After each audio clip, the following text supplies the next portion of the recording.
نبی پاک صلی اللہ تعالیٰ علیہ وسلم نے فرمایا، بخاری شریف میں صحیح درجے کی روایت ہے، کریم فرماتے ہیں اگر تم وہ جان لیتے نا جو میں جانتا ہوں، اگر تمہیں اس کا علم ہوتا نا جس کا مجھے علم ہے، تو فرمایا تم رویا کرتے، تمہاری کیفیات اور ہو جاتی۔ بعض اوقات کچھ لوگ غیر سنجیدگی کا مظاہرہ کرتے ہیں، ہنستے ہیں، شغل بناتے ہیں۔ بہت سارے کام ایسے ہیں، بہت سارے فیوز و برکات ایسے ہیں جو انہیں ملنے ہوتے ہیں، نہیں مل پاتے، تو وہ غیر سنجیدگی، طبیعت کی، لہجے کی غیر سنجیدگی، ان سے وہ فیوز و برکات اٹھا لیتی۔ میں دوستوں سے کہتا ہوں، آپ کسی جگہ محفل میں جاتے ہیں، آپ کسی دینی اجتماع میں جاتے ہیں، لیکن رستے میں اگر آپ شغل کرتے ہوئے جا رہے ہیں، ہنستے ہوئے جا رہے ہیں، آپ نے کیا فائدہ حاصل کیا؟ آپ جہاں بھی جا رہے ہیں، موبائل آپ کا آن ہے، موبائل دیکھ رہے ہیں، موبائل چلا رہے ہیں، موبائل ہی چل رہا ہے، تو آپ نے کیا سنجیدگی حاصل کی؟ پایا کیا؟ ہر کام صرف موبائل کے سٹیٹس کے لیے کیا ہے؟ تم اگر وہ جان لیتے جو میں جانتا ہوں۔ اصحاب صفا کے پاس قرآن مجید کی کوئی آیت تلاوت کی گئی تو وہ رونے لگے، صحابہ رو پڑتے تھے، اللہ کے خوف سے، خشیت سے رو پڑتے تھے۔ کوئی آیت تلاوت کی گئی، اصحاب صفا رو پڑے، ان کو روتا دیکھ کر حضور بھی آئے اور اللہ کے رسول کی آنکھوں میں بھی آنسو آئے۔ اور پھر اللہ کے حبیب علیہ السلام نے اس عمل کا اظہار فرمایا۔ حضور فرمانے لگے، جو آنکھیں رب کے خوف سے آنسو بہاتی ہیں نا، ان کو اللہ پھر دوزخ پر حرام کر دیتا ہے، پھر وہ جہنم میں نہیں جایا کرتا، وہ اللہ کے خوف سے چھلک پڑی، جذبات ابل کر باہر آ گئے۔ سعادت مند لوگ ہوتے ہیں، سعادت مند۔ نبی پاک علیہ السلام نے فرمایا، ترمذی میں موجود ہے، حضور فرماتے ہیں 3 باتیں خوش بختی کی علامت ہیں۔ یا رسول اللہ صلی اللہ تعالی علیہ وسلم کون سی؟ تو ایک تو حضور نے فرمایا اللہ سے ڈرو، اور دوسرا فرمایا بلا وجہ اپنے گھر سے نہ نکلو، اور تیسرا فرمایا اپنے گناہوں پر رویا کرو۔ اگر تمہیں رونا آ جاتا ہے تو یہ سعادت مندی ہے تمہارے لیے۔ مجھے کچھ دوست کہتے ہیں مجھے غصہ بڑا آتا ہے، تو میں کہتا ہوں مجھے بھی بڑا آتا ہے، بڑا آتا ہے، لیکن اپنے گناہوں پر آتا ہے، اپنی غلطیوں پر آتا ہے۔ مجھے زندگی میں جتنا غصہ آیا ہے اپنی کوتاہیوں پر آیا، جہاں جہاں مجھ سے سستیاں ہوئی ہیں مجھے ان پر غصہ آتا ہے، اور جب اپنے آپ پر غصے سے فارغ ہوں گے تو کسی اور پر بھی کر لیں گے۔ ابھی تو ڈھونڈتا پھرتا ہوں اے اقبال اپنے آپ کو، آپ ہی گویا مسافر، آپ ہی منزل ہوں میں۔ میرے عزیز، اگر انسان کو یہ سعادت مندی نصیب ہو جائے، وہ کبھی اپنے مالک کے خوف سے رو پڑے، کبھی اس کی محبت میں رو پڑے۔ مجھے بتائیں نا، بچہ جب رو ہی پڑتا ہے تو پھر اماں سارے کام چھوڑ کے متوجہ ہو جاتی۔ لوگ کہتے ہیں وہ میرے پاس آیا تھا تو بس رو ہی پڑا تھا، تو پھر میں کیا کرتا؟ وہ رو ہی پڑا ہے تو معاملہ ختم ہو گیا۔ بچے کی شدید غلطی پر اسے ڈانٹا تھا پر وہ رو پڑا، نرم ہو گیا دل ماں کا، باپ کا، چچا کا، بڑوں کا، چونکہ وہ رو پڑا ہے۔ عزیز بھائی، جب تو بھی رب کی بارگاہ میں رو ہی پڑے گا نا، جب تو اس کی خشیت سے ٹوٹ ہی جائے گا نا، جب اس کے حضور آ کے عرض کرے گا نا، مالک میں کہاں جاؤں تیری بارگاہ میں نہ ہوں، کہاں جاؤں؟ اعلیٰ حضرت بریلوی رحمۃ اللہ علیہ کے والد تھے، بڑے درد سے دعا کرتے تو لوگ ان سے دعائیں کرایا کرتے تھے، اور عجیب سے نا دعا کے اندر محو ہو جاتے تھے۔ اپنے لفظوں میں بات کروں تو بڑی کھوب کے دعا کر دے سن۔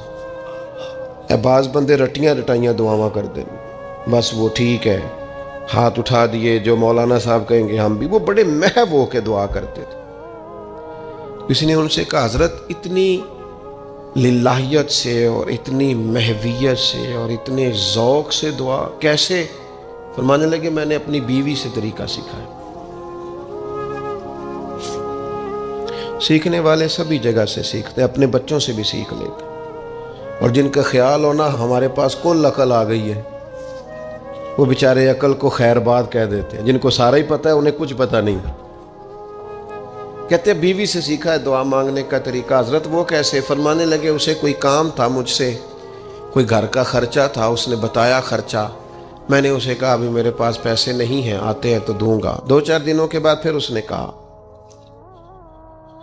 میں نے کہا تھا گھر کے خرچے کے لیے کچھ پیسے، تو فرماتے ہیں میں نے کہا ابھی میرے پاس نہیں ہے، آتا ہوں تو دیتا۔ عورتوں کی عادت ہوتی ہے بار بار یاد کرانا، کہتے اس نے پھر یاد کرایا، وہ میں نے گزارش کی تھی کچھ پیسے چاہیے، فرماتے مجھے غصہ آ گیا۔ میں نے کہا تم کیا روز ایک ہی بات کرتی ہے، تجھے کہا ہے نا ابھی پیسے نہیں ہیں، آتے ہیں تو دے دوں گا۔ ہر روز یاد کرانے کا کیا مطلب ہے؟ ایک ہی بات کا رٹا لگایا، پیسے چاہیے، پیسے ٹھیک ہے، خرچ ہے، آپ ٹھیک کہہ رہے ہیں، پر ابھی نہیں میرے پاس۔ کہتے میں نے ڈانٹ دیا۔ سعادت مند خاتون تھی، حوصلے سے ڈانٹ برداشت کی، تو کہنے لگی غلطی ہو گئی، مجھے نہیں بار بار کہنا چاہیے تھا، آپ تو ناراض ہی ہو گئے، لیکن ایک بات یہ کہنی تھی کہ آپ ہی میرے شوہر ہیں، میں آپ سے نہ کہوں تو پھر کس سے جا کے کہوں؟ آپ سے ہی کہنا ہے نا، میرے آپ ہے نا میرے سر کے تاج، تو کس سے اور کہوں؟ میں اور کسی سے کہوں؟ شیخ فرماتے ہیں میرے ہاتھ میں کچھ چیز تھی، ہاتھ کانپا، وہ چیز گری، چھم چھم میرے آنسو ٹپکے، چھم چھم میں رو پڑا۔ تو خاتون کہنے لگی آپ کیوں روئے، کیا ہوا؟ تو فرمانے لگے مجھے تو رب سے مانگنے کا طریقہ تو نہیں سکھا دیا، جب میں اس کی بارگاہ میں عرض کروں گا نا مالک بڑے دروازوں پہ گیا ہوں کوئی نہیں میری سنتا، بڑے درد کے ساتھ میں نے کہا ہے پر فریاد کو کوئی نہیں پہنچا، اے اللہ تو ہی میرا رب ہے، پھر تجھے نہ کہوں تو کس کی بارگاہ میں جا کے کہوں؟ میں بیمار ہوں اور شفاؤں کے لیے ترس گیا ہوں، میں مقروض ہوں اور جان چھڑانے کے لیے ترس گیا ہوں، میں کمزور ہوں اور سعادت پانے کو ترس گیا ہوں، میں بے کیف ہوں اور سجدوں کی لذت کے لیے بے چین ہو گیا ہوں، میں بے کیف ہوں اور چاہتا ہوں میرا قرآن پاک کی تلاوت سے دل لگے، اور مالک جب توفیق تو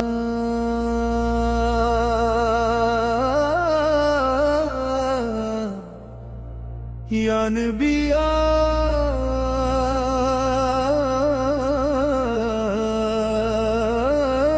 رسول اللہ، در نہیں بھولتا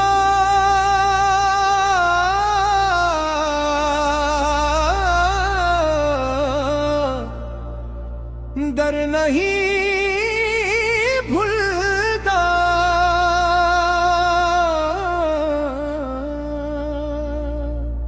نبی صدا در نہیں بھولدے، ہر دل اوتھے ہلدے،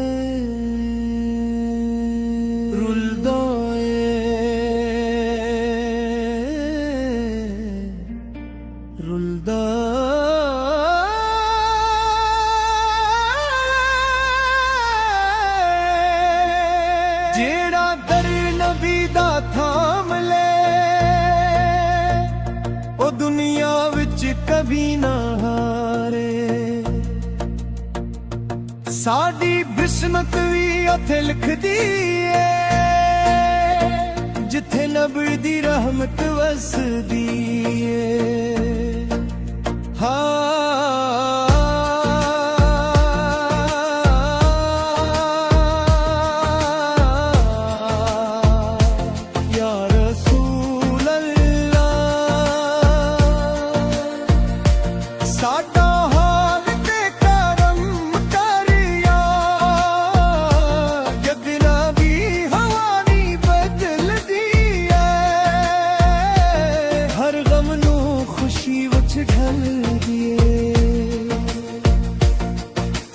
دل وچ نبی دا نور وس جائے، او دل کبھی بھی خالی نہ رہ جائے، نہ رہ جائے، نہ رہ جائے، تیز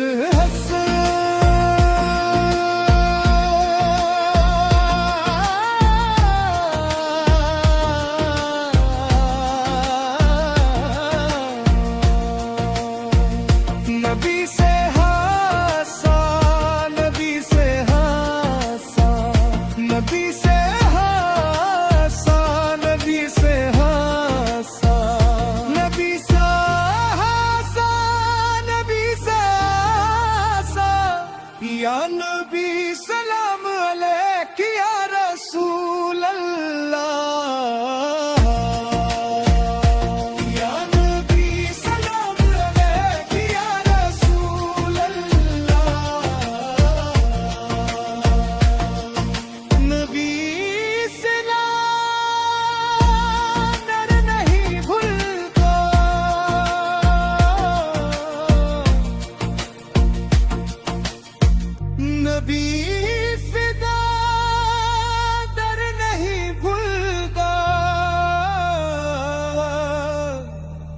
یا نبی سلام علیہ، یا رسول سلام علیہ۔ آ ہر سکتی ہم نہ